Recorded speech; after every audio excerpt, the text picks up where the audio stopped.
Top 5 Andhra news కి స్వాగతం. నేను పవన్. ఏపీకి మరో భారీ పెట్టుబడి రానున్నట్లు మంత్రి నారా లోకేష్ ట్వీట్ చేశారు. 2019లో ఆ కంపెనీ కొత్త ప్రాజెక్టులను ఆపేసింది. మళ్లీ తుఫాను మాదిరిగా ఏపీకి రాబోతోంది. రేపు ఉదయం 9 గంటలకు పెద్ద ప్రకటన చేస్తాం, రెడీగా ఉండండి అని ట్వీట్ చేశారు. మరోవైపు సిఐఐ పార్ట్నర్షిప్ సమ్మిట్ పై లోకేష్ ఢిల్లీలో మీడియాతో మాట్లాడారు. ఏపీలో డబుల్ ఇంజిన్ బుల్లెట్ ట్రైన్ ఉందని, అందుకే పెట్టుబడులు వస్తున్నాయని చెప్పారు. ఇక retired IAS officer Praveen Prakash, intelligence మాజీ chief A B Venkateswara Rao, retired IRS అధికారి జాస్తి కృష్ణ కిషోర్ కు బహిరంగ క్షమాపణలు చెప్పారు. తాను సర్వీస్ లో ఉండగా వారి పట్ల అనుచితంగా ప్రవర్తించానని, దీనివల్ల వాళ్ళిద్దరూ ఇబ్బందులు పడ్డారని పేర్కొన్నారు. తన 30 ఏళ్ల సర్వీస్ లో ఏనాడు అవినీతికి పాల్పడలేదని, ఎథిక్స్ తో పనిచేశానని వీడియో రిలీజ్ చేశారు. తమ హయాంలో తిరుమల శ్రీవారి వైభవాన్ని పెంచేలా నిర్ణయాలు తీసుకుందాం తప్ప ఎలాంటి తప్పు చేయలేదని వైసీపీ ట్వీట్ చేసింది.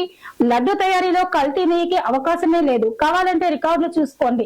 సిట్ విచారణలో టీటీడీ మాజీ ఈవో ధర్మారెడ్డి క్లారిటీగా సమాధానమిచ్చారు. కల్తీ నెయ్యి అంటూ గగ్గోలు పెట్టిన పచ్చమంతా సైలెంట్ అయిందని విమర్శించింది. ఇక ఏపీ న్యూస్ అప్డేట్స్ చూద్దాం. గంజాయి మత్తుల జీవితాలను నాశనం చేసుకోవద్దని యువతకు హోంమంత్రి అనిత సూచించారు. డ్రగ్స్ వాడినా అమ్మినా కఠిన చర్యలు తీసుకుంటామని హెచ్చరించారు. పేదవాడికి సెంటు స్థలం ఇచ్చి జగన్ ప్యాలెస్ కట్టుకున్నారని మంత్రి సత్యప్రసాద్ ఫైర్ అయ్యారు. సెంటు పట్టా పేరుతో 7,500 కోట్ల రూపాయలు దోచుకున్నారని ఆరోపించారు. శ్రీకాకుళం IIITలో సృజన్ అనే విద్యార్థి ఉరివేసుకుని ఆత్మహత్య చేసుకున్నాడు. సూసైడ్ కు కారణాలు తెలియరాలేదు. ఇక కొత్త మెడికల్ కాలేజీల ప్రైవేటీకరణను నిరసిస్తూ వైసీపీ చేపట్టిన ర్యాలీలో ఉద్రిక్తత చోటు చేసుకుంది. గుంటూరులో మాజీ మంత్రి అంబటి రాంబాబు పోలీసుల మధ్య తీవ్ర వాగ్వాదం జరిగింది.